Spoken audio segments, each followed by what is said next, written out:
StarCraft passion around, don't worry. Like I said, we'll rebroadcast this a little bit later in the day. So if that helps you choose what you'd like to do this morning, then I hope you have a better morning for it. But we are in game number 2 here in the Ting Open. Spawning in the bottom left side of Lilac Crest. He is down 1 in the series. Playing for Dead Pixels. It's Patience. In the bottom right, as the Red Terran, he is Ryung.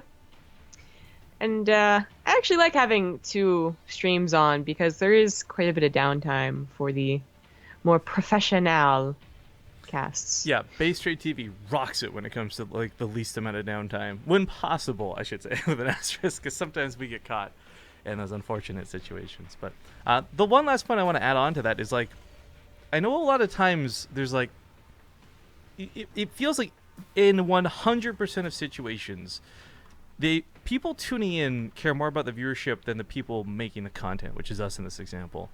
And while there's been threads in the past brought up about like, well, do you guys just not do blank because of like viewership for blank, usually regarding NA, viewership rarely impacts whether we choose to do things or not. I mean, we may be bigger than we used to be, but hardly is it that we sit here and worry like, oh, we're only getting 1,000 viewers? Well, I don't want to waste my time on that.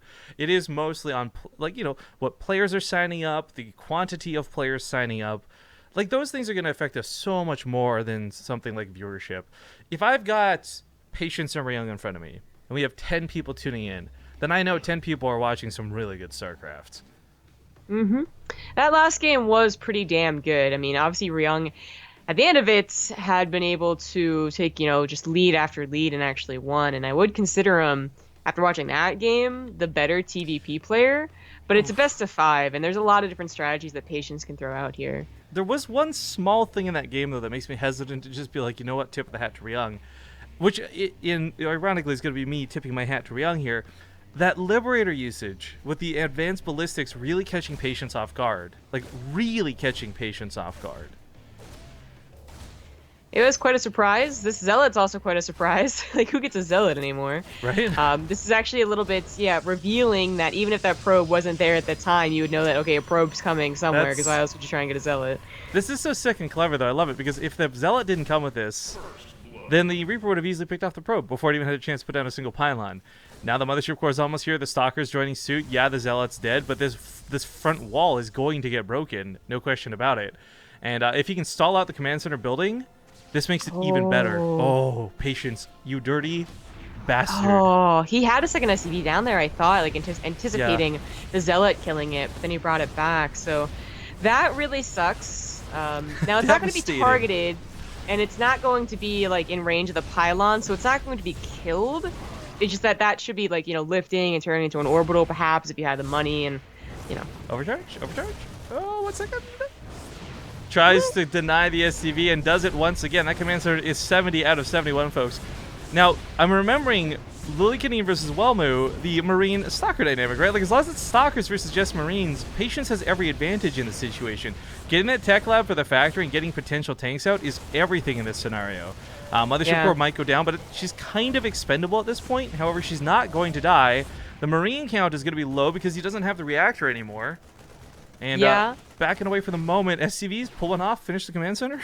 Yeah, there he goes. So the Cyclone is being made, which I think is definitely important, because if it was a tank, it would have dealt with the Stalkers fine, but it is about the Mothership Core and Oracle follow-up that we know about. The Cyclone is seconds away from popping here, so the Oracle might die, but also might get a couple of kills before doing so. Depends on what it locks on. It can actually kill the Cyclone if it didn't have the Marines with it, but even just killing the Marines is still good. Obviously, that would have done a lot more given the appropriate situation, but another overcharge is available, and he's going to pop it. I actually don't think he should have popped it there, but either way, still just has control of the ramp, has control of the outside of Ryung's base. While this goes on, Patience is up 7 workers. He's moving for his own expansion. Another Oracle's on the way. I don't think Patience is in a bad spot, but he hasn't won the game yet. Oh, this is like this is going straight up reality. So Patience has done damage, and he you know, this is always so close to snowballing. The Terrans do always have to take this seriously, but I think Ryung's done so very nicely. Like, down 9 workers now is not great, but it is because, well, he's I guess he wants to get these units out. So he's not actually saturated on one base quite yet, so he could definitely still be making SCVs. But he's looking for a push now to get retribution for all the damage that he took. Yeah. And I really like that he changed up his plans from what was originally just going to be the 2 racks factory then starport, like the exact build he did last game, and then changing it over into the cyclone build. If you get more than 2 cyclones, especially with the upgrade for them, they can do so much damage, especially on Lairlac Crest, where you have a lot of room to maneuver potentially in that natural base, which is also why I like Patience going for the Stasis Ward. Just, nip that in the bud before they can actually start roaming around your Nexus. Yeah, let's talk about the dynamic that is Magfield Accelerator, though. For those who don't know, this is going to essentially double the Cyclone lock-on damage. So every single shot going to do twice as much, and of course 800 over the full 14 seconds. But what this most importantly does is I think it's turning like a 4-shot into a 3-shot on a Stalker, so it actually tears it down much faster. Obviously a Mothership Core, Pylon, anything armored is pretty much destined to die. Now the one small hope for Patience in this situation is like combination. Nice. Oh, he scans, so he sees this. Thank goodness. But he's got the fact that these Cyclones really don't have a lot of health. So like this overcharge is actually kind of scary. Even getting in range to lock on is going to cost you like half the health of that Cyclone. Another Stasis Trap coming down, trying to catch this army. It's not quite going to do it if he scans again. Baited by the Marine, nicely handled. He's got an overcharge, but not popping it. He's going to save it for, I guess, a closer pylon? I suppose he's going to save it for the desperate defense. Like, this is a very scary army for Ryung.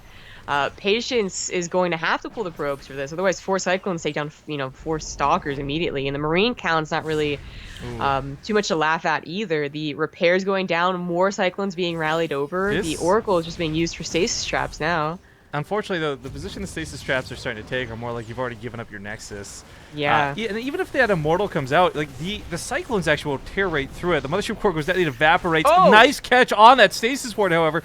Pulling the probes in this is not a bad idea because they can actually survive some of the Cyclone hits. They're very dangerous if they can get that surround. Worker versus worker here on the front lines. Probes versus SCVs. What the fuck is this?